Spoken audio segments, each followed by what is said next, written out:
O Apocalipse, cujo paradigma ainda é o último livro do Novo Testamento e que pervive, por exemplo, na reflexão de Jacques Derrida e, mais recentemente ainda, no último número da revista Remate de Males, que dedica um dossiê a um tom apocalíptico adotado recentemente nas democracias.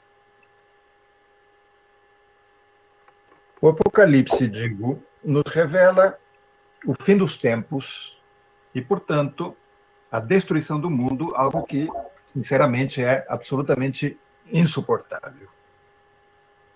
Para conviver com essa ideia, o homem ocidental lançou mão de inúmeros recursos. Sabemos que já em meados de 1884, Freud, em Übercoca, sustenta as vantagens da cocaína em aplicações terapêuticas que visavam a neutralização da estesia e uma relativa anestesia.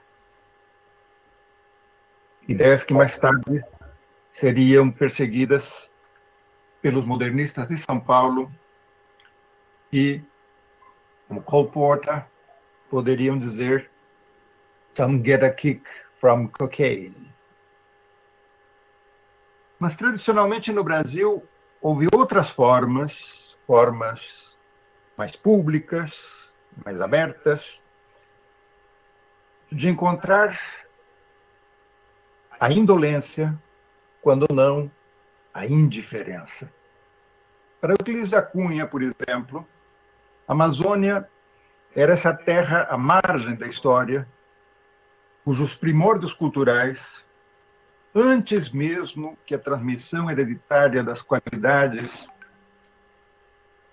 de resistência adquiridas garantissem a integridade individual com a própria adaptação da raça, eram ditadas pela letalidade inevitável que denunciava os efeitos de um processo seletivo muito peculiar que Euclides chamava de plebiscito permanente, em que o escrutínio biológico revela um caráter gravíssimo. E, com efeito, o assim chamado duende da Amazônia, e a expressão é de Oswaldo Cruz, o duende da Amazônia, que outro não era do que a Maleita, ali imperou até se encontrar, em 1952, um método de combate aparentemente imbatível: o sal cloroquinado, o Dr. Mário Pinotti, que foi uma ferramenta central da Superintendência de Valorização Econômica da Amazônia para a consolidação do poder do Estado na região. Dado seu sucesso, o sal cloroquinado foi logo incorporado, em 1958, aos recursos da Organização Mundial de Saúde, como já mostra, aliás, em 54, um estentório filme de Jean Manzon, Malária no Inferno Verde. Filme que se vale do conceito de Alberto Rangel, um conceito muitíssimo anterior. Alberto Rangel o formula em 1908, Inferno Verde. Está presente em Gastão Cruz, mas que também está presente, foi o título que se adotou na tradução, no filme Caucho, de 1938, de Edward von Bosordi, realizado tanto na Amazônia brasileira quanto na Alemanha nazista. Para tanto, dois irmãos cineastas, Edgar e Franz Eichhorn, produtores de um outro filme anterior a esse, intitulado Sinfonia da Floresta Selvagem, um filme de 31, lideraram uma expedição amazônica e Franz, particularmente, relatou a exótica experiência do Inferno Verde num livro que se tornou best-seller da época, No Inferno Verde, Aventuras no Norte do Brasil, publicado pela editora Scherl, em Berlim, em 1937. Esse conceito de inferno verde retorna, pois, no filme de Jean Manzon. Os mais velhos devem lembrar ainda dos documentários de Jean Manzon na época da ditadura, precedendo qualquer projeção cinematográfica. Esse filme de Jean Manzon, Inferno Verde, cujo objetivo era não apenas divulgar no combate à malária as vantagens do sal cloroquinado, mas fundamentalmente a natureza e a população da região. Esse conceito de Inferno Verde impõe um valor que eu diria que está longe de ser unânime e de ser apenas científico. O sal cloroquinado, também chamado, era um nome popular, sal pinote, teve uma trajetória atravessada pela política. Ele começou a ser fornecido impositivamente às populações amazônicas em 1952, inicialmente no Rio Capim, no Pará, e a seguir em Aracagi e em Guarapiranga, no Maranhão. Lembramos que Pinote foi ministro da Saúde, que naquela época era fundido ao MEC, né, Ministério da Educação e Saúde. Pinote foi funcionário de Getúlio entre 50 e 54 e de Juscelino entre 55 e 60, e teve o uso do sal priorizado pelo Plano Quinquenal de 55, muito embora, 5 anos depois, em 60, o próprio Kubitschek o afasta do Ministério da Saúde devido às suas relações com o Partido Social Progressista de Adhemar de Barros. Razão pela qual o sal pinote, o sal cloroquinado, entra em relativo esquecimento. Uma vez que o governo seguinte, Jânio Quadros, começa a absorver uma série de acusações e a promover uma série de inquéritos que provocam a saída definitiva de Pinote da esfera pública, muito embora, a seguir, na ditadura militar, tudo fosse arquivado por absoluta falta de provas, não por outro motivo. Jean-Pierre Fay dizia que aquilo que faz da invasão da linguagem nazista a epidemia de uma peste psíquica liga-se ao que lhe é característico, ou seja, que os termos da topografia ideológica jogam incessantemente os papéis de polos, de funções psíquicas bem determinadas. A decifração desses papéis, a interpretação dessas funções, a transcrição da topologia das linguagens entópica do sujeito não só realiza uma crítica da função ideológica, que não é meu objetivo hoje aqui promover, mas basicamente consolida uma análise da relação da linguagem à economia como um todo, a economia da produção e a economia das trocas. Assim sendo, cabe destacar que a malária atravessa até mesmo o grande texto do período, Grande Sertão Veredas. Ali me asmava brava maleita. E lembramos que o próprio Zé Bebelo, uma hora, começa a temer a própria morte. O medo dele era da bexiga, do risco de doença e morte, achando que o povo de Sucuriú podiam ter trazido o mau ar, e que mesmo o Sucuriú ainda demeava vizinho justo demais.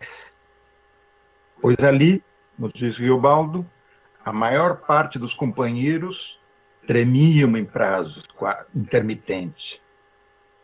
Remédio que valesse, de todo faltava. Aquilo afracava no diário. Os homens perdiam a natureza. e um andaço de defluxo que também me baqueou.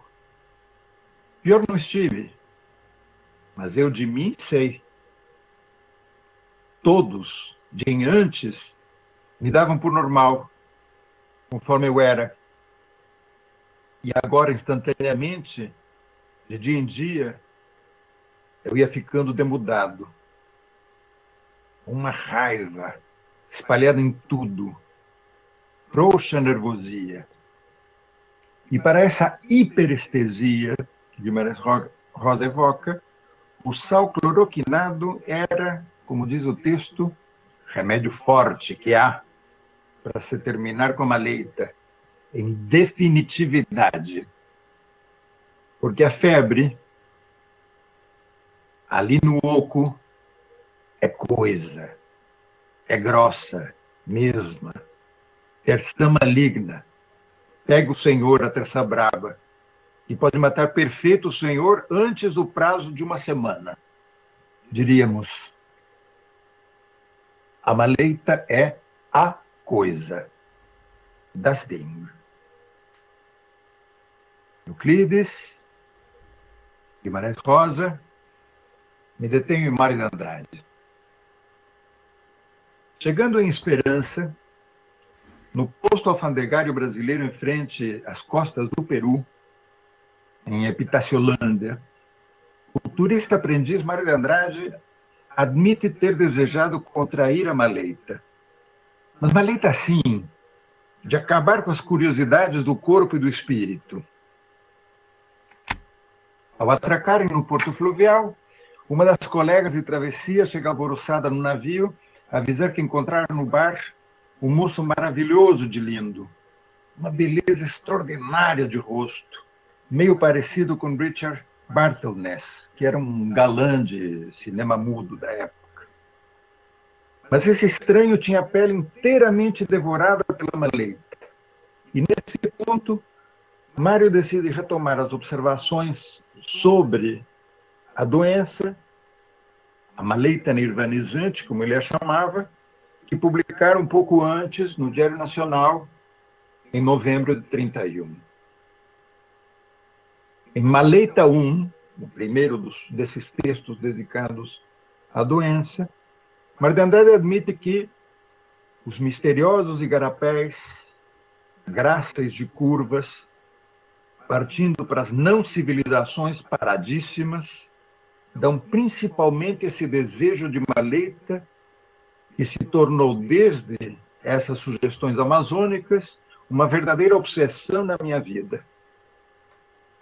E 2 anos antes de Artaud postular que a peste é o puro potlar, dispêndio, a inoperância, a improdutividade, e a despeito do terror da turbulência, Mário de Andrade tem ao menos uma convicção: não quer absolutamente adoecer na cidade. Escreve: não quero tomar maleita aqui em São Paulo, sofrer horrorosamente a doença nesta cidade, onde os trabalhos, a luta pela vida, a civilização me tomavam desesperadamente. Odiosa, moral e fisicamente odiosos à doença, o depauperamento, a impossibilidade de trabalhar. Sei que com a nossa idiotíssima civilização importada, o indivíduo não se envergonha de arrebentar o fígado à custa de whiskies e de cocktails. Não se envergonha de perder uma perna num desastre de automóvel, ou quebrar o nariz numa virada de patinação, mas abomina os prazeres sensualíssimos, tão convidadores ao misticismo, do delicioso bicho do pé. E por nós é considerado uma falta de educação. Não se amola de dormir num quarto de hotel, num trem noturno, onde a tuberculose dorme. Sorrindo, passa a língua num selo de carta, até sendo essa coisa esteticamente nojenta que é o selo amarelo e vermelho da Segunda República. Pois passa a língua. Passa a língua num selo desses e considera uma depravação a gente desejar a maleita. o tapuio dos Solimões, o maleiteiro do Javari, não morre mais abundantemente que o paulistano ou o carioca morre de outras doenças. E é só. Há gritos de higiene, e não discuto e reconheço o valor da higiene, há berros de cirurgia e enriquecimento de jornais com anúncios de remédios que a gente ingere pela boca mortífera. Nós nos iludimos dentro da nossa pseudo-sabedoria, imaginando que os nossos recursos são maiores e que o conforto de uma poltrona é maior do que o chão duro, quando tudo não passa de uma simples questão de mentalidade e costume. E esse disparate da doença que ele nos propõe deixa de utilizar a vida nua da floresta para denunciar, pelo contrário, a insalubridade da vida urbana, dada a incapacidade coletiva para gerir cidades ecológicas. E diz então Mário, desejo a doença com todo o seu ambiente e expressão, num igarapé do Madeira, com seus jacarés, ou na praia do Tambaú, com seus coqueiros, no silêncio, rodeado de deuses, de perguntas, de paciências, com trabalhos episódicos e desdatados, ou de uma vez, sem trabalho nenhum. Quanto ao sofrimento dos acessos periódicos, não é isso que desejo, mas a prostração posterior, o aniquilamento assombrado, cheio de medos, sem covardia, a indiferença, a semimorte igualitária, que só em determinados lugares e não aqui posso ter. Quanto ao acesso, passa. E em nossa civilização, o cocainômano, por prazeres possíveis, não aguenta, Galhardo, a fungação. Os trejeitos a que obriga o pó, ninguém dirá, nem mesmo o morfinômano, que uma injeção seja agradável. Vamos além. A infinita maioria dos coquetéis, a infinita maioria das bebidas fortes é soberanamente desagradável. E nós bebemos tudo isso por uma infinidade de tendências, de aspirações, de curiosidades, de vaidades, impossíveis de analisar completamente. E pela satisfação de prazeres, de estados fisiopsíquicos posteriores, nós nos sujeitamos a todos esses horrores. Mas o fato é que a presença daquele galã estrangeiro no meio do nada, estrangeiro, mas não mais estrangeiro do que os próprios viajantes, os turistas. A presença do estrangeiro suscitara uma sobreexcitação tamanha entre os passageiros que é bom voltar a ela, a maleita. Aquela imagem, diz Mário, que não durou muito, percebi que era de uma maravilhosidade, palavra de honra, sublime. Estava inteiramente criada pela maleita. Viver numa lentidão danada, naquele fim de mundo, atrasado do mundo pelo menos de um mês em tudo, sem jornais, sem telefone, sem médico, pensando no quê? Não pensando, numa preguiça organizada. E o desencadeamento desse jovem rapaz, desdenhoso com as moças sem mostradeiras, resume para Mário de Andrade o ideal do ser, a incuriosidade, a divina preguiça, ou seja, uma outra dimensão do tempo. A curiosidade é elemento primário de progresso. É o mal e castigo da vida que faz crescer a Grécia e depois matou Grécia, matou Roma. Matou não tem importância. Fez sofrer e faz sofrer. Sobretudo, desdiviniza o homem. Curiosidade é maldição. E nas terras de calor vasto, é simplesmente made in Germany. Camelote, importação, falta de cultura. Por isso eu sonho com a maleita. E há de acabar minha curiosidade e acalmará minha desgraçada vaidade de precisar ser alguém nesta concorrência aqui no Sul. A questão, então, que se estende por duas crônicas, se desdobra depois numa série de outras intervenções dos leitores, como o jovem R.F., ou uma leitora, indicada apenas pela inicial I, todas elas girando em torno do castigo de ser. Textos em que Mário defende sua posição de artista, como um cético e como um cínico. E essa dupla de conceitos, cético-cínico, é uma dupla que aparece em muitos textos da época. Aparece em 1924, no Pós-Fácil da Escrava que nos exaura, frequenta as cartas daquele período, cartas a Drummond, cartas à Câmara Cascudo, aparece no artigo sobre o artista e o artesão, e aparece ainda numa crônica posterior a estas, que estou citando aqui, sobre o intelectual, a tarefa do intelectual, onde Mário de Andrade se posiciona taxativamente. O intelectual pode bem e deverá sempre se pôr a serviço de uma dessas ideologias, de uma dessas verdades temporárias. Mas por isso mesmo que é um cultivado e um ser livre, por mais que minta em proveito da verdade temporária que defende, nada no mundo o impedirá de ver, de recolher e reconhecer a verdade da miséria do mundo, da miséria dos homens.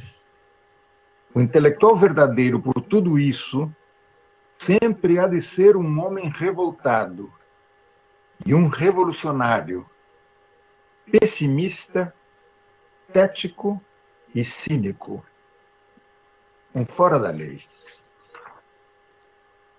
É curioso como Mário de Andrade e, de alguma maneira, em boa parte dos antropófagos, convivem o intelectual orgânico e o luxuriante aprogramático, ou seja, Hegel e Nietzsche. Essa maleita idealizada, que é apenas um dispositivo para calar a razão e escutar o corpo, é equiparada pelo próprio Mário ao De Profundis de Oscar Wilde. Mais até. Logo ao saírem da Baía da Guanabara, no início do périplo amazônico, Mário de Andrade sente a vertigem do quase enjoo e lança a mão de um calmante, Sedol, e anota: a personalidade se dissolve, perco o caráter e penso com o corpo. Que vastidão! Não tem dúvida que estou um bocado com vergonha de me entregar assim às delícias refinadas da tonteira. Isso me desumaniza e principalmente me desoperariza. Perco esta parte de operário que tem em mim, tão vasta e muito nobre, a melhor parte de mim. Fico eu, elegantizado pelo tédio, capaz até de wildismos sutis. A definição, com toda a nebulosa de gênero que ela carrega, transmite, além do mais, uma ideia inequívoca. A comitiva que acompanha Mário, uma comitiva de poderosos, a exportadora de café, patronés das artes, seus descendentes e ele próprio, o escritor indolente, vem confirmar os valores da modernização técnica, ou para dizê-lo com uma fórmula de Laurent de Sutter, reforçam a noção de que o verdadeiro capitalismo é o capitalismo narcótico. Nessa longa quarentena de 2020, a fotógrafa Maureen Bezilliat retomou as fotos feitas numa revisitação do Turista Aprendiz para a 18ª Bienal de São Paulo, O Homem à Vida, que se celebrou em 1985, e dessa superposição de tempos, final dos anos 20, quando Mário percorre, meados dos anos 80, quando Maureen fotografa, 2020, quando nós repensamos e retraçamos e percorremos esses textos e essas imagens, de tudo decorre busca-se nesses textos, nessas imagens, o comum. Mas o comum não se confunde com o utópico, porque nunca haverá uma sociedade sem fratura, uma sociedade reconciliada consigo mesma. E o comum também não é o valor de vanguarda. Por simples impossibilidade de um corte radical. O tempo do comum não é o futuro do progressismo, mas é o futuro anterior, que é um retorno sem saudade ao passado para captar a energia do vindouro.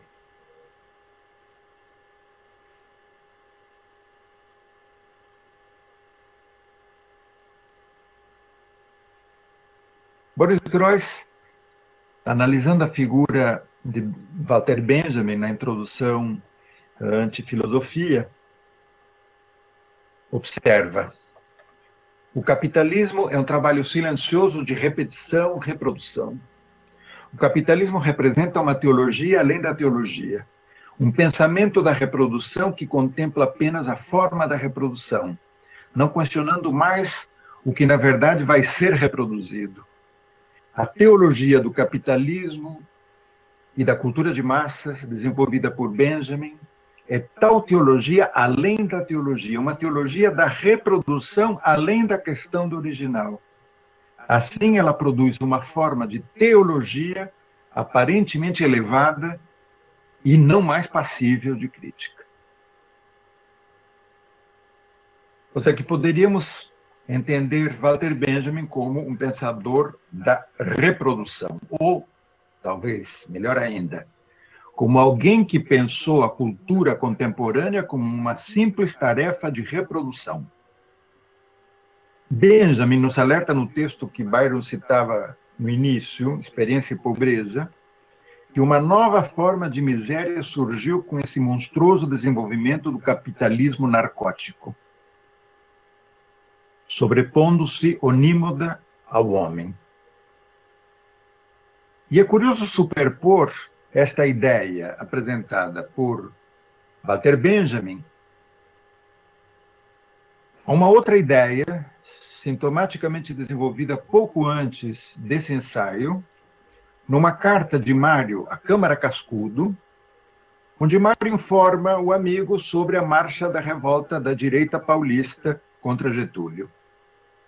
Ele diz que a cidade volta aos poucos à noção de si mesma, admite ser relativamente otimista e, em poucas palavras, conclui que o bom senso está voltando. Mas diz mais, retoma um fragmento dessa carta. Os sentimentos de vingança, as raivas contra os brasileiros já se amansam num apenas desamor. É exatamente isso, estamos num período de desamor ao brasileiro, manifestado por todos os sintomas de desamor. Ironia, indiferença, crítica fria, caçoada sem maldade e, em principal, aquela curiosidade sem esperança que a gente tem, por exemplo, por uma vaca de 2 cabeças ou um bezerro de 3 pernas. Qualquer espécie de monstruosidade, enfim. A natureza e a técnica, ou seja, o primitivismo e o conforto, como como aliás já tinha sido previsto por Karl Einstein e por Walter Benjamin, se unificam completamente e, aos olhos das pessoas absolutamente fatigadas pelos avatares da vida diária, aparece uma nova ideia, aparece uma saída limpa e justa, ultra tecnológica,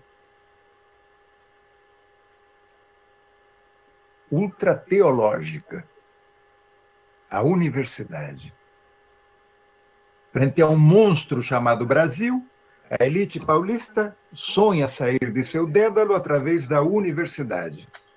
E essa elite cria, claramente, com bom senso, com desamor ao brasileiro, indiferença, ironia descompromissada e com curiosidade sem esperança.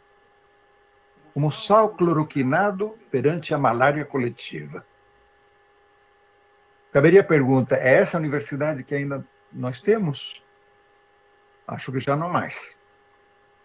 O pacto mudou, porque a classe dominante também mudou. A classe dominante não é mais uma burguesia ilustrada, eurocêntrica, com paradigmas coloniais muito sólidos, inabaláveis. Quem domina agora o jogo é uma oligarquia tecnosensível global, muito maleável, que já não forma indivíduos para o trabalho e se contenta em conferir títulos para um muito restrito mercado de empregos cada vez mais precários e cada vez menos remunerados. Ora, o conflito das interpretações, a ironia, o distanciamento crítico, eram justamente a bagagem da universidade moderna, criadores todos da aliança meramente contingente, e hoje diríamos absolutamente ultrapassada, entre humanismo e universidade. A atual desagregação do espaço universitário ensaia, então, novos laços, laços virtuais, porém imateriais, em que prima, como diz o filósofo Fabian Luduenha, a agregação sem coesão e a conexão sem comunidade. A violência que mantém o direito é uma violência que ameaça. O título da fala, não é gratuito, é uma das ideias que Benjamin desenvolve em Para uma Crítica da Violência. A violência que mantém o direito é uma violência que ameaça. As recentes intervenções de Giorgio Agamben, exasperando a opção tecnovirtual como alternativa parangonável com o pacto fáustico de Mussolini, que seria um mero avatar do dilema benjaminiano de 36, estetização da violência com o fascismo versus politização da experiência com o comunismo, não fizeram mais do que reabrir a questão da reprodução como uma ameaça. Ainda não existia a USP quando, na pequena história da fotografia, 1931, Walter Benjamin nos advertia que cada dia fica mais irresistível a necessidade de possuir o objeto de tão perto quanto possível na imagem, ou melhor, na sua reprodução. E cada dia fica mais nítida a diferença entre a reprodução, como ela nos é oferecida pelos jornais ilustrados e pelas atualidades cinematográficas, e a imagem. Nesta imagem, a unicidade e a durabilidade se associam tão intimamente como na reprodução a transitoriedade e a reprodutibilidade. Retirar o objeto do seu invólucro, destruir sua áurea, é a característica de uma forma de percepção cuja capacidade de captar o semelhante no mundo é tão aguda que, graças à reprodução, ela consegue captá-lo até no fenômeno único. Ora, para alguém como eu, que ingressou no mundo universitário em 63, Eu fiz a escola secundária num colégio que dependia da universidade. E mais decididamente, em 68, quando entro na Faculdade de Filosofia e Letras, a reprodução já era uma técnica de sobrevivência. Especificamente no período de formação universitária, passando as tardes numa pessoal metamorfose luso-brasileira no Instituto de Línguas Vivas, não tinha condições de comparecer às aulas teóricas na faculdade, que eram sempre optativas e oferecidas num patamar 5 o'clock para os desempregados. Nós outros, com outras urgências, comprávamos, portanto, a transcrição magnetofônica da aula, preparada pelo Grêmio Estudantil, e o xerox dos capítulos de raros livros constantes da bibliografia filológica, coisa que deixava as catedráticas absolutamente iradas. As catedráticas de filologia eram precisamente as mais contrárias a qualquer tipo de reprodução tecnológica. Ou seja, que para a maioria de nós, estudantes, em 68, não era nada obscuro que Benjamin afirmasse que cada um de nós pode observar que uma imagem é mais facilmente visível na fotografia que na realidade. A tentação é grande de atribuir a responsabilidade por esse fenômeno à decadência do gosto artístico, que era a posição das nossas professoras, ou ao fracasso dos nossos contemporâneos. Porém, somos forçados a reconhecer que a concepção das grandes obras se modificou simultaneamente com o aperfeiçoamento das técnicas de reprodução. Não podemos agora vê-las como criações individuais. Elas se transformaram em criações coletivas, tão possantes que precisamos diminuí-las para que nos apoderemos delas. Em última instância, os métodos de reprodução mecânica constituem uma técnica de miniaturização e ajudam o homem a assegurar sobre as obras um grau de domínio sem o qual elas não mais poderiam ser utilizadas. A reprodutibilidade em Benjamin se apresenta sempre em conjunção dialética com a autenticidade. E uma não anula a outra, mas estabelece complexos mecanismos de toma lá da cá que definem a historicidade de toda a percepção.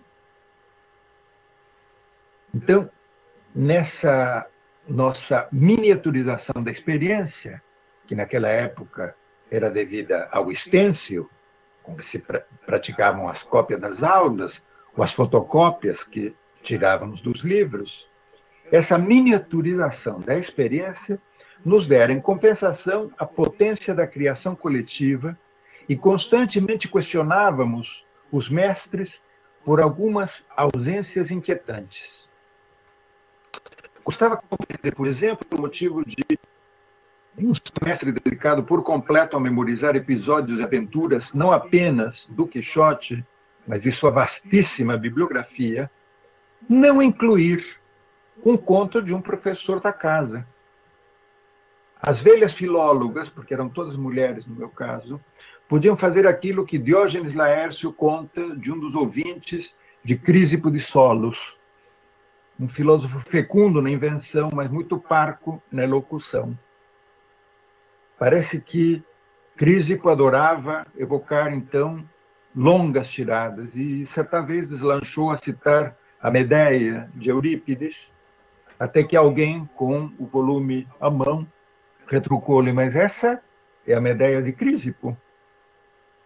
Era essa a reação das nossas filólogas, quando comentávamos, por exemplo, a Medéia de Pasolini. Era uma resposta à nossa solicitação de incluir Menard na bibliografia quixotesca. Para as professoras, o Quixote, e diríamos todo o texto canônico, era transcendente. Nós, como Menard, achávamos que o Quixote é um livro contingente e mais ainda, que o Quixote é desnecessário. Por isso elas compreendiam cabalmente a desestabilização do sistema universitário que se escondia por trás da nossa reivindicação, por trás do nosso anarquismo ou anarquismo. Se um valor é colocado em um espaço diferente do original, em outro contexto, não basta com dizer que a cópia é diferente do original messiânico. E mais ainda, já não cabe chamar esta nova ocorrência de cópia, cópia secundária, cópia subalterna. É a lição que nos deixaram Marcel Duchamp, Joseph Beuys, a pop art, a arte de apropriação, a Hugo Webb, tantos outros. E é bom não esquecer que o ready-made, aliás, não deriva de um olhar estético, deriva de uma anestesia. Ao contemplá-lo, não é o sensível o que conta, não é o sensível o que nele se ativa, é o conceitual. E a reprodução é, de fato, uma demonstração do infraleve. É a prática do pensamento enquanto assume o intercâmbio do mesmo com o mesmo. Ou seja, como descontinuidade ou articulação crítica da diferença. Já a cópia diaspórica, ou seja, a cópia disseminadora de diferenças, não é mais uma cópia. E eis porque qualquer um de nós, em 68, podia então repetir con Pierre Menard. Mi recuerdo general del Quijote, simplificado por el olvido y la indiferencia, puede muy bien equivaler a la imprecisa imagen anterior de un libro no escrito. Postulada esa imagen,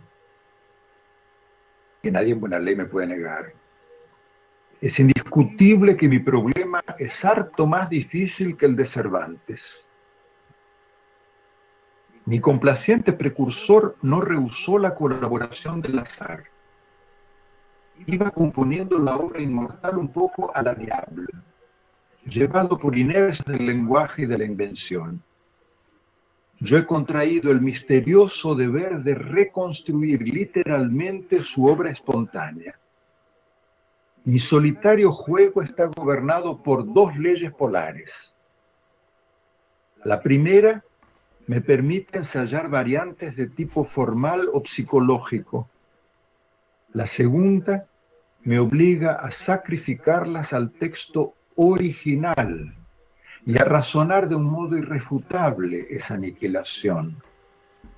A esas trabas artificiales hay que sumar otra, congénita.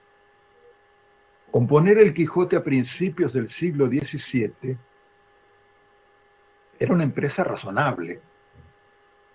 Transcurrido 300 años, cargados de complejísimos hechos, entre ellos, para mencionar uno solo, el mismo Quijote.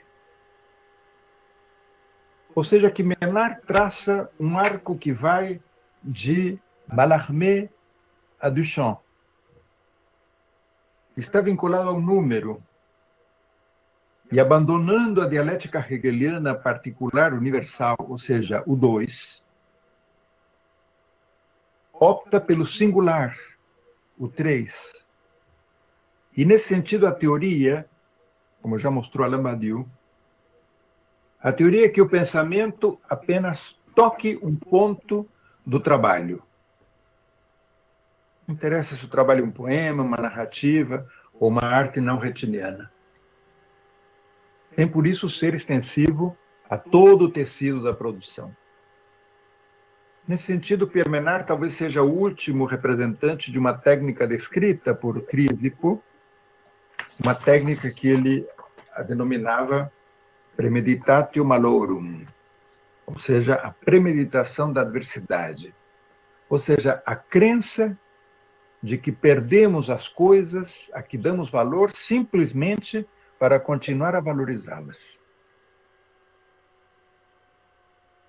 Acontece que, a cada reprodução, a memória adquire não só outro contexto, mas também, em função disso, uma nova substância.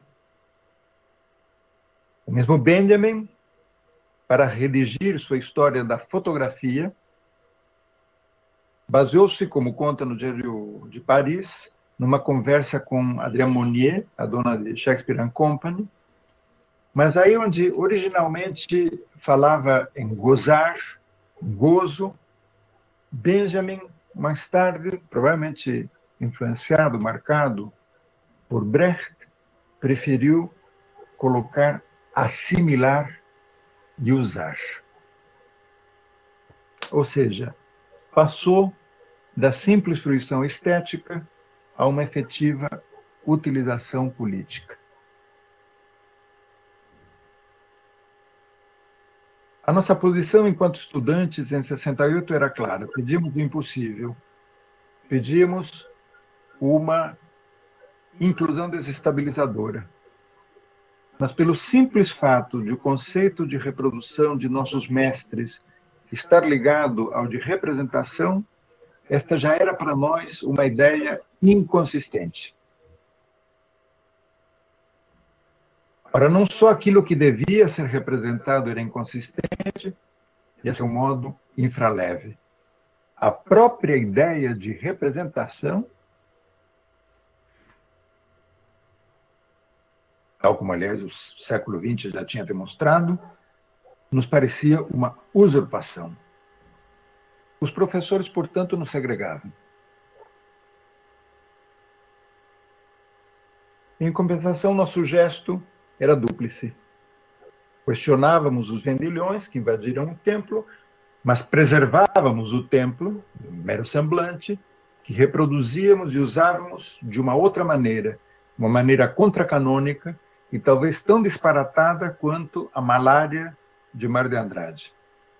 Não nos reconhecíamos nesses pais institucionais, porque se aceitamos a ideia que o pai tem uma função de limite, esse entrelaçamento de lei e desejo que se nos impunha não só limitava o ilimitado da lei, lei que gostaria que tudo se restringisse a uma mera norma universal, uma norma inequívoca, ou seja, que tudo se explicasse per se. Essa exclusão da singularidade, era bem sabido, podia até mesmo acarretar retornos ao real bem mais avassaladores do que aqueles que se queria eliminar. E por isso mesmo, esse entrelaçamento limitava também o anything goes, que não deixa lugar algum para a transgressão ou para a responsabilidade, tal como a Maleita de Mário de Andrade. A ausência de limites, como disse, pode implicar retornos extremamente violentos da lei e das tradições, exacerbando a miragem técnico-científica, por exemplo, e que vemos no Brasil já há um bocado. Não preciso me alongar nesse ponto. Por isso é curioso que, nesse mesmo momento, 68, num congresso realizado em Estrasburgo, congresso sobre o que Freud faz da história, Jacques Lacan comenta a apresentação de Michel de Certeau e argumenta que, nos dias de hoje, o vestígio, a cicatriz da evaporação do pai é o que poderíamos situar sob a rubrica e o título geral de segregação. Acreditamos que o universalismo, a comunicação de nossa civilização, homogeneiza as relações entre os homens. Eu penso o contrário, diz Lacan. E o que caracteriza nosso século, e não podemos deixar de perceber isso, é uma segregação ramificada, reforçada, que se sobrepõe em todos os graus e não faz senão multiplicar as barreiras. Isto explica a espantosa esterilidade de tudo o que pode se passar em todo um campo. coloca-se dessa maneira o nosso problema no campo bioestético, entendendo esse campo bioestético fraturado em duas vertentes. Uma bioestética negativa, em que a estetização da violência se reconhece no dispositivo anestético do biopoder, e uma bioestética positiva, detectável no anseio de emancipação do consumo, de emancipação do consenso, da abertura à contingência da história. E sob esta segunda perspectiva, e apesar da pandemia, diríamos que a morte de George Floyd coloca um limite incontestável ao ultrajante gozo neoliberal. Mas a lei tá braba acaba com as curiosidades do corpo, como nos dizia Mário de Andrade. Paradoxalmente, ela é também uma forma de suspender a razão e escutar o corpo, um autêntico de profundis. Em nossa situação contemporânea, o corpo, no mais amplo tecido sociopolítico, torna-se ingrávido e condenado a desaparecer. Torna-se um corpo obsolescente. E aqui tocamos uma questão que muda radicalmente. A questão da transmissão, a transmissão do saber. Adaptada à premissa de que a função do homem pós-histórico já não é a reprodução, mas a repetição. Uma vez que o mundo, Heidegger Dixit, meados da década de 30, se tornou apenas uma simples imagem. Eu vou dar um exemplo. Em 1943, 7 anos antes de eu nascer, a editora Lousada de Buenos Aires publica a Filosofia da Linguagem de Karl Fossler. Uma obra traduzida e anotada por Amado Alonso, o teórico da estilística, líder da corrente filológica em que me criei, e por também Raimundo Lida, com prefácio de Amado Alonso, que 2 anos mais tarde, pela mesma editora, publicaria o Curso de Linguística Geral de Ferdinand de Saussure. No prefácio da edição,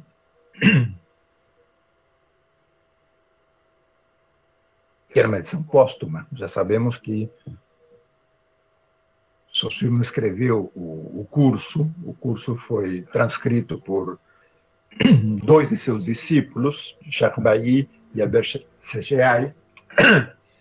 Amado Alonso traçava uma genealogia local do curso de Linguística Geral, que chegava, com 30 anos de atraso, ao público hispano-falante. E ele destacava, entre outras coisas, a teoria de um desbravador amazônico, Wilhelm von Humboldt, para quem a linguagem não era ergon, obra, mas energeia.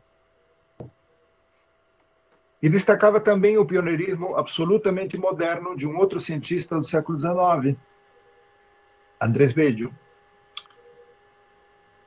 Amado Alonso formou corpo a corpo minhas mestras filólogas, essas que resistiam a ler Menard. Mestras como Frida Weber de Kurlat ou Celina Sabor de Cortázar.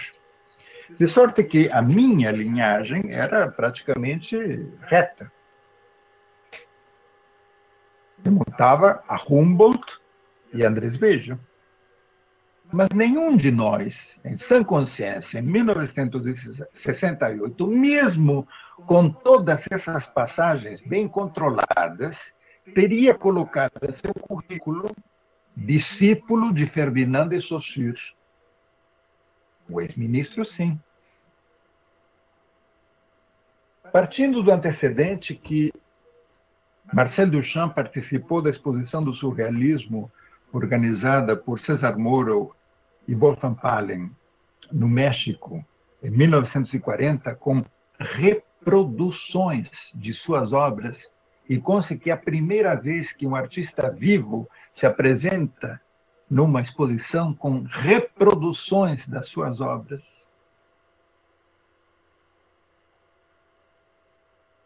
Partindo desse antecedente, eu poderia tomar o caso contemporâneo dos cursos de Gilles Deleuze sobre Nietzsche, sobre Spinoza, o seminário de Derrida sobre o perjúrio e o perdão, ou mesmo os cursos de Michel Foucault no Collège de France sobre o nascimento da biopolítica, sobre a hermenêutica do sujeito, ou sobre a coragem da verdade. A atual desmaterialização do tecido universitário, que é vestígio e cicatriz da evaporação do pai, como dizia Lacan, talvez transforme no mundo pandêmico por vir esses mesmos textos em meros tutoriais de formação, tão póstumos quanto o curso de Saussure, porém agora legitimados pela acessibilidade instantânea do ensino à distância. Como observa Fabiano Dueña, que até agora um cenário assim era impensável, é porque se assumia que todo o curso devia acontecer em dupla presença. A presença do corpo vivo do professor e a presença do corpo vivo do aluno, no espaço físico da aula material, da sala de aula material. Por esse motivo, aquele que tivesse assistido a esses cursos enquanto Foucault era vivo, estaria em condições de exigir que ele foi testemunha de uma experiência intransmissível pelo texto e que aquilo que ele aprendeu não coincidia com aquilo efetivamente enunciado por Foucault e que hoje podemos ler nos textos impressos. Essa pessoa, essa hipotética pessoa, teria a captação imaterial do não dito entre os corpos. Em outras palavras, a experiência inefável do ato de enunciação como instrução e transmissão corpórea de um saber incorpóreo é irredutível à letra. Em suma, poderíamos ver nessa emergência a imprecisa imagem anterior de um livro não escrito, como em Pierre Menard, ou a possibilidade de ler o que nunca foi escrito, matriz da filologia da escavação de Walter Benjamin. A reprodutibilidade emancipa a experiência da leitura de sua existência parasitária. E digo parasitário pensando não apenas em Kiarostami, o Kiarostami de Copie Conforme, mas também em Parasita, o filme recente. E mais ainda, eu diria que a reprodutibilidade destaca a experiência do ritual. Mas nesse ponto, ao destacá-lo do ritual, ao separá-lo do ritual, a prática toda se transforma. Em vez de continuar apoiando-se no ritual, a experiência passa agora a fundar-se na política. Um número infinito de coisas morre em cada agonia, escreve Borges em A Testemunha, a não ser que exista uma memória do universo. A essa memória do universo resta-lhe, porém, a tarefa de cometer o gesto dúplice e impossível. O gesto de condenar os vendilhões e salvar o templo. Tarefa árdua, tarefa improvável, porque o capitalismo narcótico não é apenas uma forma de organização social da economia. O capitalismo narcótico é uma forma de simulação do laço social. E não em vão, reparem que Benjamin substitui dar por assimilar e simular um pertencimento compacto e sem fissura, que oculta justamente a ausência de qualquer outro laço e que cria um circuito de solicitação e satisfação infinito, entorpecente, do qual foi banida a impossibilidade. A tecnologia nos persuade disso. Nada não pode ser. Tudo é possível. Aparece, todavia, o ódio ao gozo alterno. E surge também, como consequência, uma nova definição da pobreza. Uma definição da pobreza diferente da benjaminiana. É a miséria de ficarmos isolados com nosso plus de gozo e sem recursos simbólicos. Experiência potencializada pela pandemia. O caráter impune das intervenções da direita contemporânea é apenas isso. Uma outra forma de mostrar que essa nova reprodução do capital acarreta a abdicação da verdade, a abdicação de qualquer vínculo com a ética. Ao multiplicar as barreiras, como previra Lacan, o disparate, e observem que o disparate que Mar de Andrade tinha uma conotação lúdica, na nossa atual cena necropolítica, o disparate perdeu essa dimensão e se tornou diário. O disparate já não busca a libertação lúdica, mas consolida tão somente a servidão voluntária. Eu gostaria, para concluir, citar duas passagens de um outro filósofo, Diego Tatian, professor na Universidade de Córdoba, que num texto extremamente recente, não tem mais de 15 dias, intitulado Lucreciana, Passagens da Peste, se pergunta: ¿qué tienen las humanidades por decir en sus lenguas muertas y en sus lenguas vivas de la propagación de la muerte que se halla en curso? ¿Qué de la precarización de tantas vidas que produce el capitalismo en su inscripción neoliberal y que la peste revela en su extremo como un resplandor letal que ilumina lo que ya estaba ahí? En muchos sentidos, es necesario pensarlas como resistencia. ¿Resistencia a qué? Lo primero, resistencia a una humanidad sin humanidades. Un mundo sin humanidades. Es decir, sin custodia de lo amenazado en la humanidad. Sin memoria. Sin imaginación narrativa, indispensable para una justicia que no confunda imparcialidad con inhumanidad. Sin crítica, sin obstáculos a la atrocidad que castiga con la miseria planificada a millones de personas, destina a una nada, sin protección de lo raro en la cultura y de lo diverso en la sociedad. Un mundo sin humanidades es también uno en el que las humanidades cumplen una función compensatoria, una miserable indemnización cultural por el saqueo de las vidas. Y un poco más adelante concluye. En tanto avatares del pensamiento crítico, las humanidades atesoran una renovada vitalidad democrática por cuanto permiten trascender las identidades narcisistas, desarrollar la imaginación, sostener una curiosidad por las vidas ajenas y extender la empatía. Resignificar las humanidades desde la precariedad, a distancia de cualquier tentación estetizante, permite considerarlas como lugar del otro, como invención y novedad, como conservación de lo que se haya amenazado de pérdida y transformación de lo oprobioso en la existencia que nos toca, para dejar venir lo que no ha tenido lugar hasta ahora.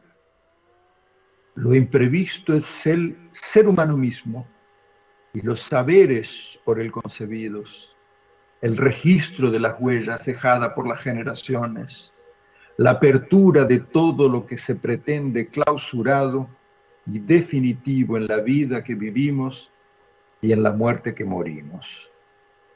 É isto que eu queria lhes dizer. Jefferson, te ouvimos. Perfeito.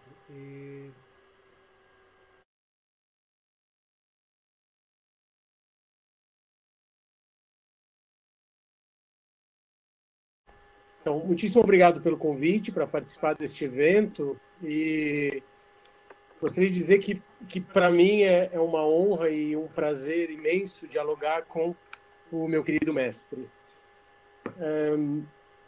No geral, o que acabamos de ouvir sobre a universidade contemporânea é simplesmente aterrador, né?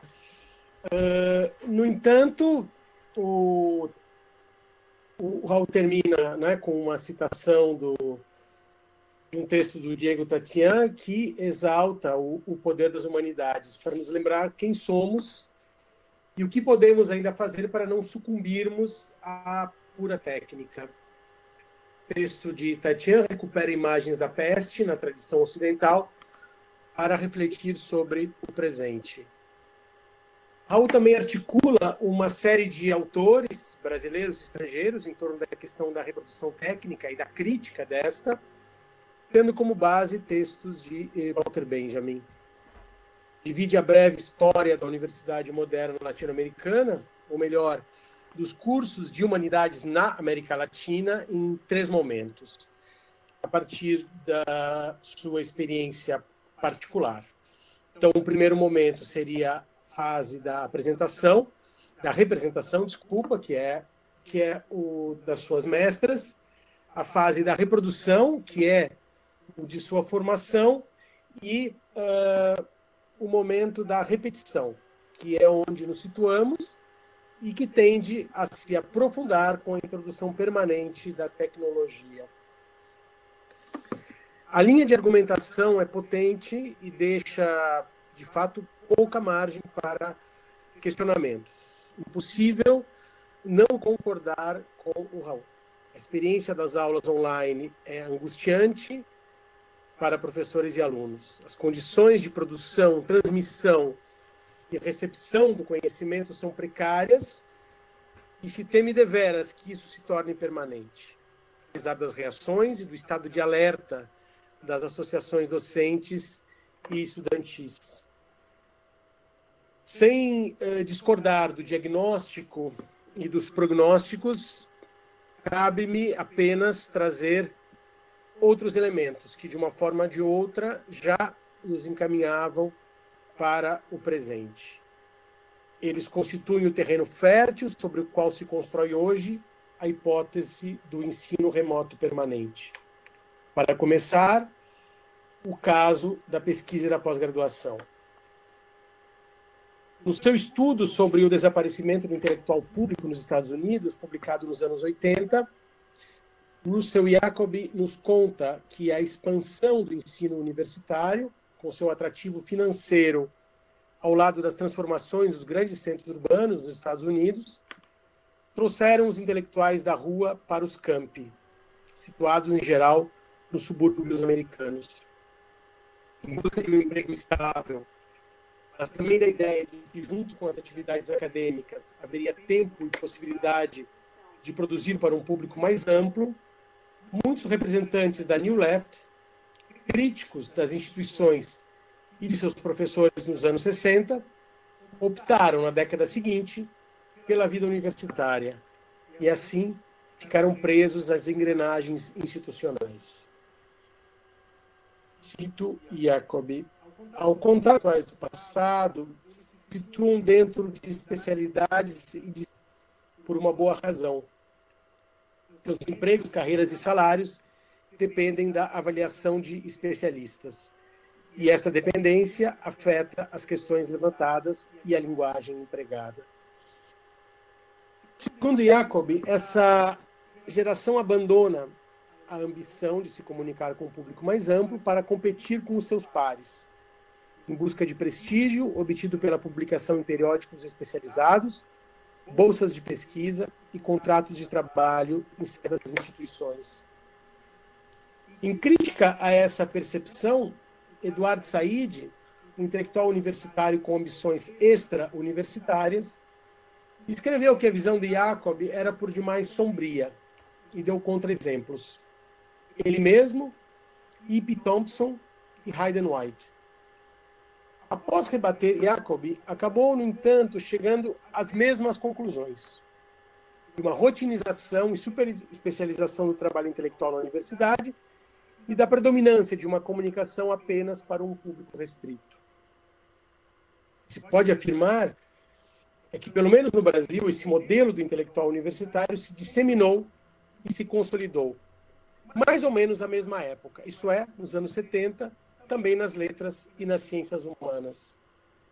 A expansão do ensino superior público, ao longo dos governos militares, que era uma demanda das classes médias e altas, ao mesmo tempo em que abriu cursos de graduação e pós-graduação Brasil afora, transformou modos de produção do conhecimento que ficaram cada vez mais técnicos, mais específicos e muitas vezes menos reflexivos.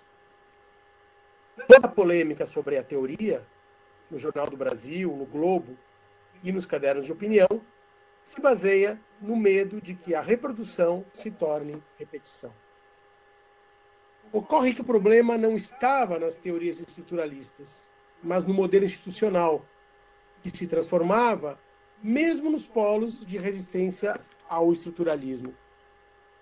A reforma no ensino superior, que coincide, no caso paulistano, com a mudança dos cursos de letras, ciências sociais e filosofia da Rua Maria Antônia para o Butantã, isto é, do centro, em cujo entorno havia bares, cafés e livrarias, para os barracões improvisados, introduz aos poucos uma nova forma de produção e transmissão do conhecimento, condizente com o que almejavam os militares. Renato Ortiz, ao tratar das ciências sociais, descreveu essa transformação da seguinte maneira. Cito: o braço repressor, ao lado da racionalização da sociedade, acelerou o hiato geracional, legitimando uma nova prática científica. Com o crescimento do mercado universitário, a produção das ciências sociais começa a ser simplesmente reprodutora da razão organizacional. A defesa dos interesses corporativos, sobretudo quando não existem recursos para isso, torna-se preponderante sobre o projeto acadêmico. Os relatórios de pesquisa e os papers gradativamente vão substituindo os livros e os ensaios, sem esquecer que o grande número de publicações se compõe basicamente de medianas teses de mestrado e doutorado. A minha geração, que ingressou no ensino superior como docente no começo deste século, pouco fez para mudar isso. Ao contrário, entrou de cabeça nessa lógica. A ponto de hoje, em plena pandemia, os colegas questionam os cursos online para a graduação. Muitos cursos de pós-graduação, na USP pelo menos, continuaram com suas atividades remotamente. Também, como pesquisadores, não podemos nos descuidar de nossos currículos e de nossas publicações, mesmo durante a crise sanitária, sob o risco de, no futuro, sermos barrados dos nossos programas de pós-graduação.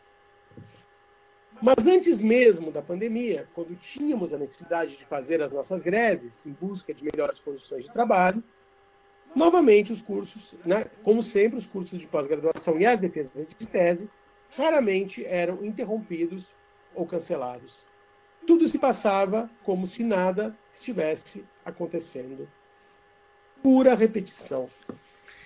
Historiadores argumentam que, no Brasil, desde o início de sua implantação, a universidade era um misto de universidade humboldtiana e positivista. Desde os anos 70, mas principalmente hoje, corolário do que lá se ensejava, ela não é nenhuma coisa nem outra. No caso das letras e das ciências humanas, não sendo interessantes ao mercado e não produzindo conhecimento desinteressado, isto é, fundo perdido, elas sustentem uma lógica de quase mercado. De acordo com Pierre Dardot e Christian Laval, cito, quando a situação não é naturalmente de mercado, convém criar uma situação concorrencial no exterior e no exterior dos serviços. Quer dizer, uma situação de mercado sem mercadoria, como esta, que nos propomos a chamar de um quase-mercado.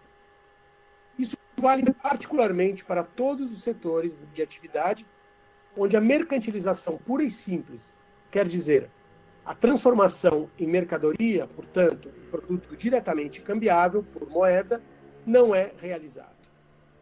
A avaliação quantitativa é um elemento decisivo desta construção de quase-mercados.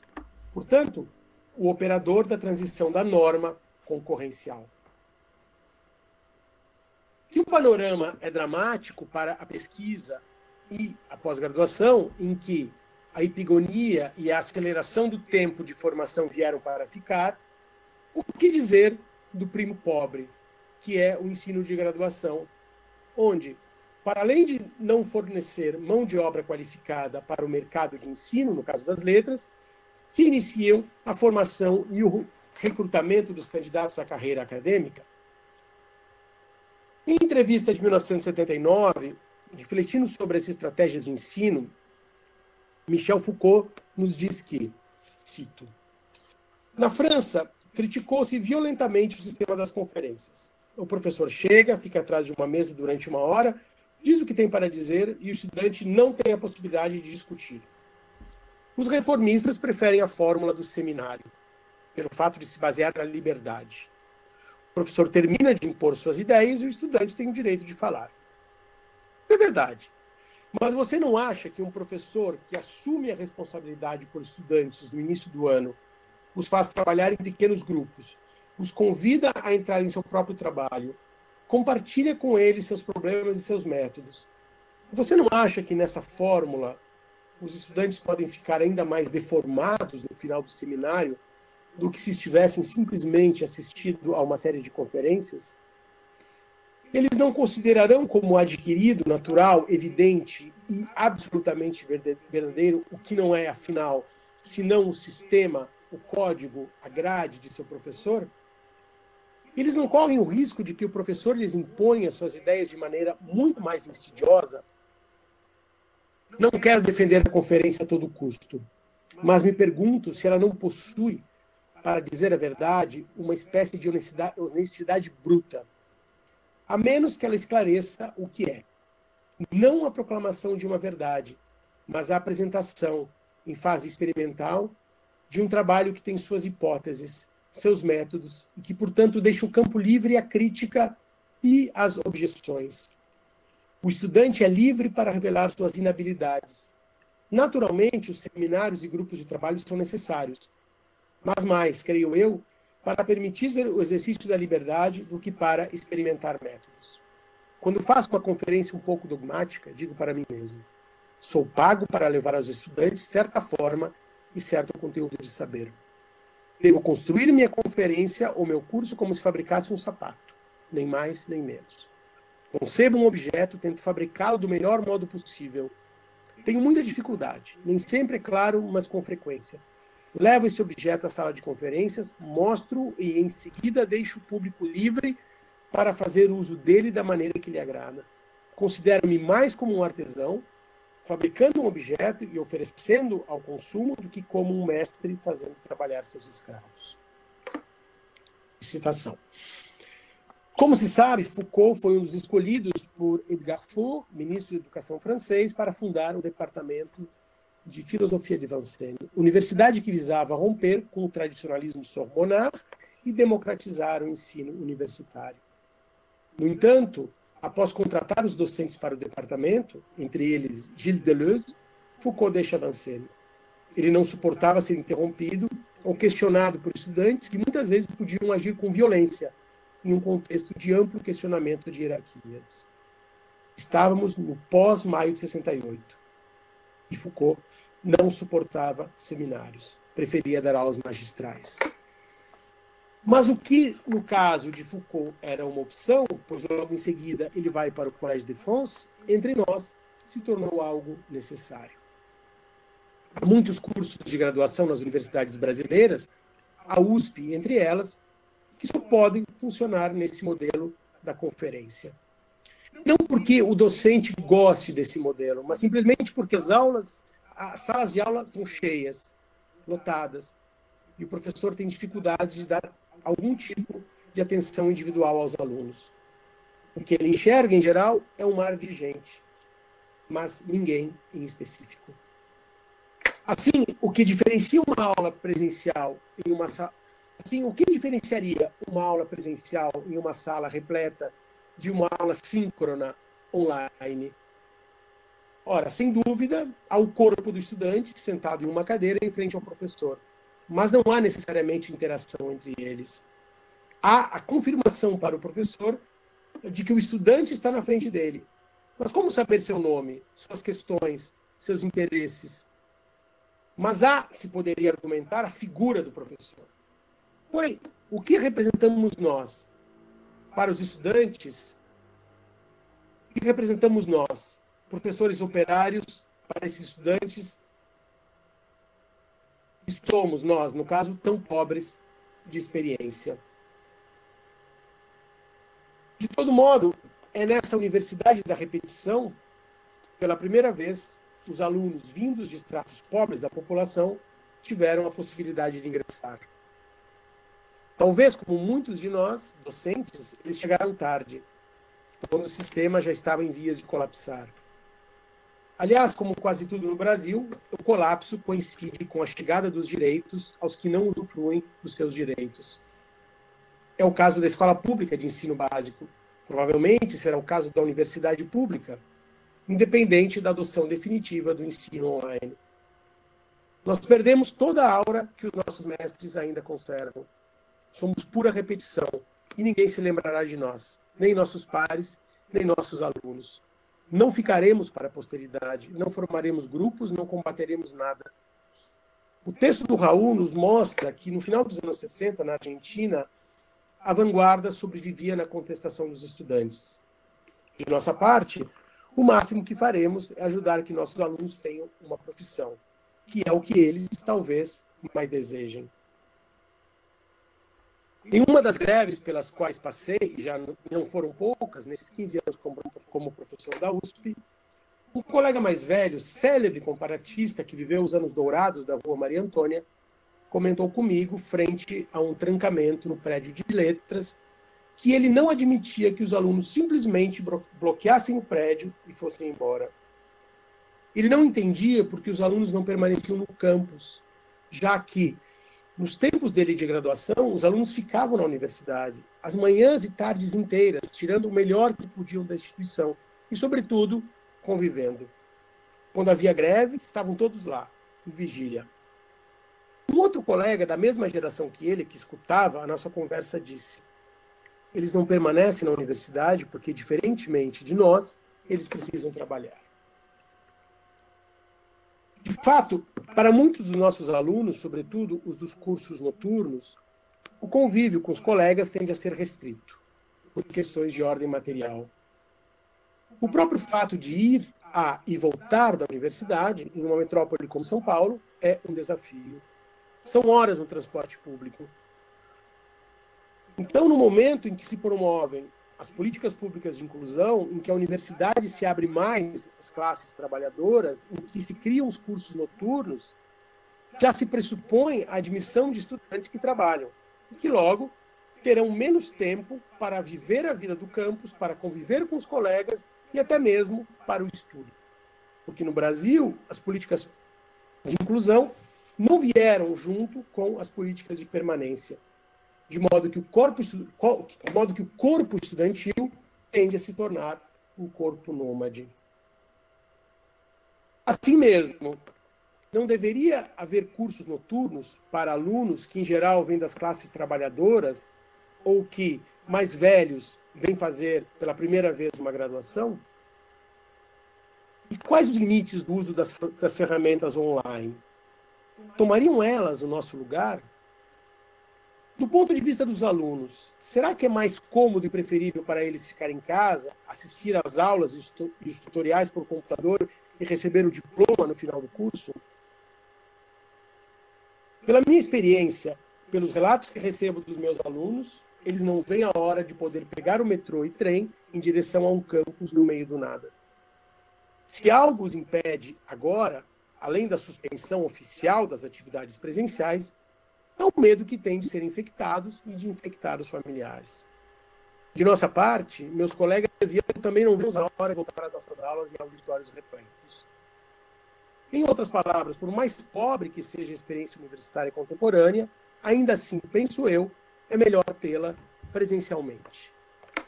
Porém, esse não é o ponto central, a meu ver, pelo menos. E deixo, então, a pergunta: como interromper esse processo de repetição tão bem descrito pelo Raul? Sim, era esse um breve comentário que se tornou um pouco longo. Quer dizer, Não. quer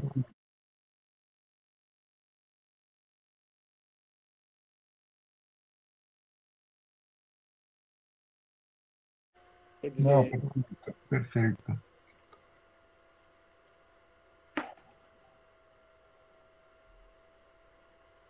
Como interromper é uma pergunta que coloca o problema em termos poéticos, eu diria. Porque o problema é a excansão, como parar esse gozo ensimismado das máquinas.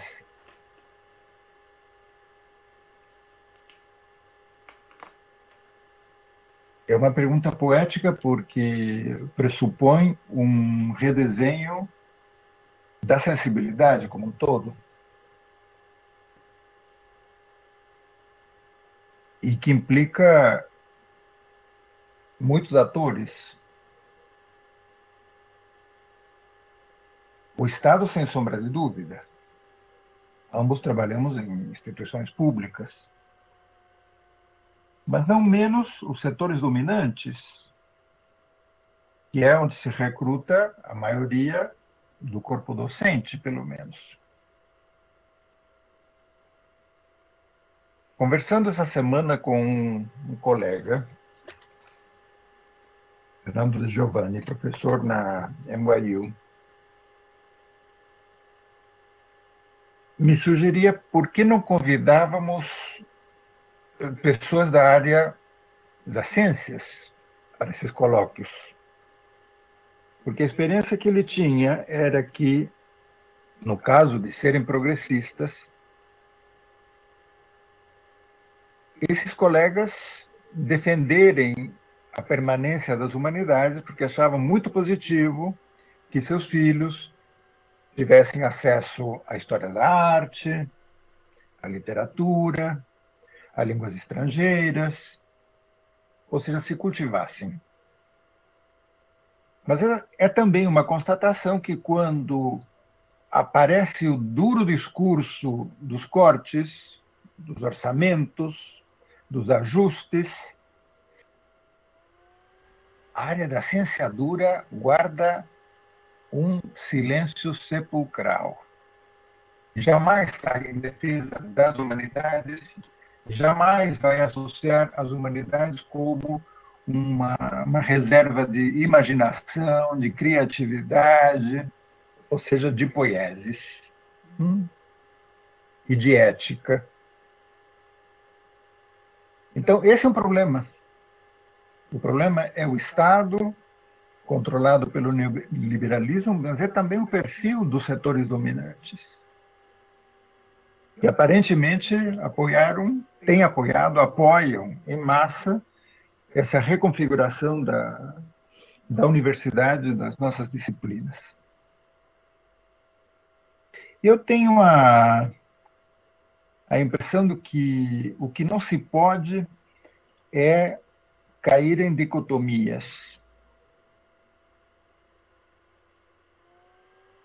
Não acrescenta grande coisa, a meu ver, reduzir o conflito à tecnologia sim, tecnologia não. Porque isto é não dar um passo além do ensaio sobre a obra de arte de 36. Estetização da violência com o fascismo, politização da arte com o comunismo. Então eu percebo que, diante deste novo avatar da reprodução que vem nos acompanhando há décadas, diante deste novo avatar da reprodução que são as aulas por esta via, de pouco adianta você conclamar a Guerra Santa, imaginando que o espaço do anfiteatro, o espaço do auditório, o espaço universitário é impoluto e santo, e que este seria o território da vulgaridade, do empobrecimento, etc, etc, etc. Eu acho que é imprescindível manter uma atitude dúplice. Não demonizar a tecnologia, mas, ao mesmo tempo, submetê-la a duríssima crítica. De tal forma que resgatemos do passado aquilo que do passado não se realizou e que permanece como uma promessa de felicidade futura. Então, eu acho que temos que ter essa atitude esquizofrênica de um lado, nos abrirmos ao futuro, ao que vem, à tecnologia, ao presente, etc, etc, porém com pesada carga de resgate no passado. O meu périplo por Mar de Andrade e a maleta não tem outra função. Ou seja, que o nosso debate sobre a cloroquina tem uma história. A posição difícil de Pinotti nos ilustra muito sobre as posições populistas, na falta de melhor rótulo, de determinados cientistas. Para o racismo, apareceu a tecnologia, teve que sair de cena. Sim. Mas, digamos, a marca do pecado original das universidades, essa é permanente. Quando o Mário escreve a Câmara Cascudo, está claro que o objetivo é como construir uma universidade em que não se repita Getúlio. E quando as minhas professoras não admitiam os nossos questionamentos, elas sabiam que nós éramos de uma geração completamente diferente da deles. Eles eram poucos e não trabalhavam. Nós já éramos muitos, entramos numa universidade de massas, a universidade gratuita que Perón consagra, e 90% ou mais desses alunos estudavam, trabalhavam. Coisa que irritava profundamente as professoras, a tal ponto que as perguntas do exame oral podiam ser descrever fisicamente determinado texto. Se você falava perfeitamente de um texto, sei lá, de qualquer um, Leo Spitzer, você poderia descrever o exemplar que a senhora consultou. Eu li no Instituto. Bom, descreva o exemplo. Então, se você me dizia que estava encadernado em verde, que faltava a página 128, ou seja, com o qual você estava dizendo, eu tive tempo de, à tarde, ir a um instituto e ler o livro. Ou seja, eu não comprei o Xerox, eu não me rebaixei à nova tecnologia.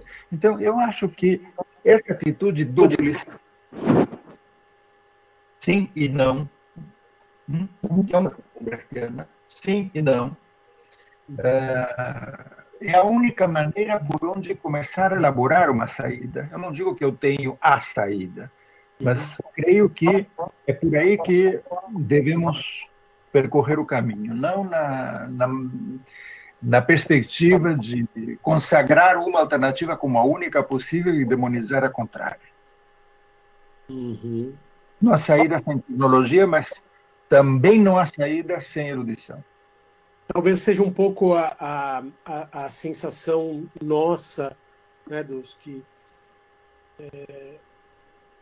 quem está na linha de frente da graduação, né, um pouco essa de quando o estudante diz que não leu o Xerox, que ele leu o PDF no celular, né?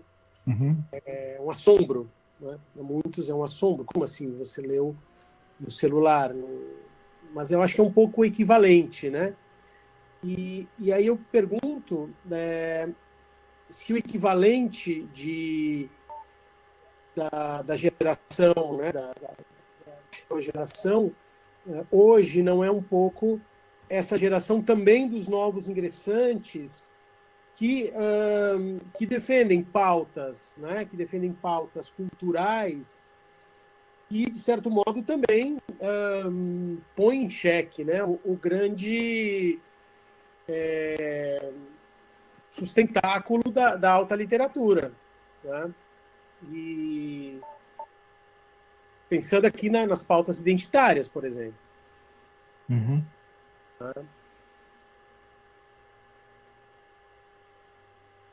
Qualquer alternativa que pense que a identidade é toda e que a identidade é una, ainda recita pela cartilha do século XIX, para mim. Se alguma coisa a gente aprendeu com Nietzsche, Freud e Marx, é a divisão. Sim. Há um mais de gozo, né? Há um plus, há um outro que está em outro lugar, que habita outro espaço. Uhum. Identificar o nosso objeto com uma totalidade compacta, densa, toda, una, coesa, homogênea, não me parece que seja uma visão moderna. Seria pré-moderna, né? Mas isso para mim é totalmente pré-moderna. Quer dizer, mas isso nós sabemos. A questão é saber convencê-los de que isso é pré-moderno. A dificuldade, no caso, consiste em apresentar essa contradição e não ser interpelado, não com o argumento de que, ora, é muito interessante, porém isso não, você não vive isso na pele, né? É que foi um argumento que uma vez apresentando o local da cultura do Homi Bhabha, né? Foi eu fui atacado, né? Quer dizer, que é a proposta, né? Quer dizer, a proposta é mostrar justamente a cisão desse local, né? E só que o indivíduo é extremamente contraditório nesse caso, né? Quer dizer, o sujeito que me interpelava dizia justamente, bom, mas esse sujeito ele está falando de uma, no geral a crítica é ad hominem, né? Você está falando dos Estados Unidos, dentro de uma universidade de primeiro mundo, então é muito fácil, né? Então, em geral, esse argumento, né? Esse argumento que é forte, que digamos que vem desses novos agentes, ele é dificilmente desconstruível, me parece. É difícil, mas não impossível. Quando o recente ex-ministro foi questionado sobre a inconsistência dos seus títulos, imediatamente exumou o argumento da marginalidade social e a cor da pele. Porque ele era negro, ele teve muitas dificuldades em cursar os estudos e não teria defendido a tese em Rosário porque ele não tinha mais dinheiro para ficar na cidade, ocultando que, na verdade, ele tinha apresentado uma versão da tese e que essa tese fora reprovada. Ou seja, que o argumento de pertencer a uma minoria não pode ser um argumento de autoridade.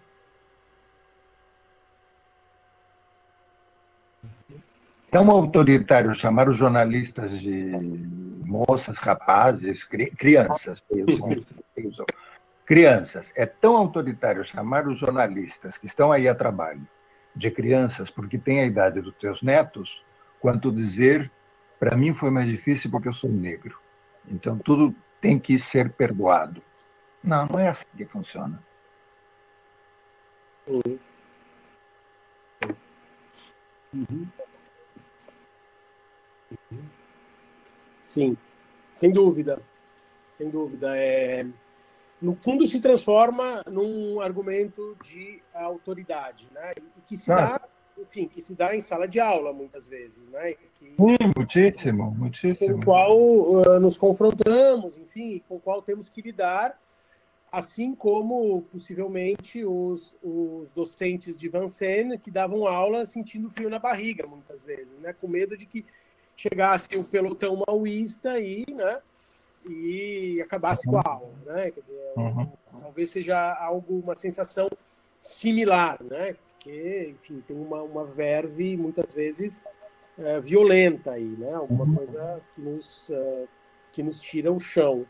Agora, a questão, isso de um lado, né? Quer dizer, a questão dos recém-chegados, desses contingentes de alunos que, em geral, né? Sobretudo na USP, né? Muitos vindos da periferia, numa condição, né? Às vezes muito desfavorável. E, de outro lado, o exercício da docência como uma prática quase de entregar e sair, né? Quer dizer, entrego o conteúdo e vou embora. Quer dizer, essa prática em que o foco está nos cursos de pós-graduação, né? Quer dizer, o exercício da graduação se tornou, pelo menos na minha experiência, do que eu tenho acompanhado, se tornou uma coisa menor, né? Isso não é de hoje, quer dizer, isso tem longa duração, né? Longa data. Esse é um problema impossível, me parece, de desmobilizar, né? E mesmo em um governo que, digamos assim, não dá a mínima, né, para a produção científica. Insisto, o episódio do ministro é muito esclarecedor desse caso, porque ele cai por ferir uma norma das elites. Sim. Ele cai porque não tem pós-doutorado, porque é fajuto o seu título de doutor, plagiado seu mestrado. Nada disso é indispensável para ser ministro.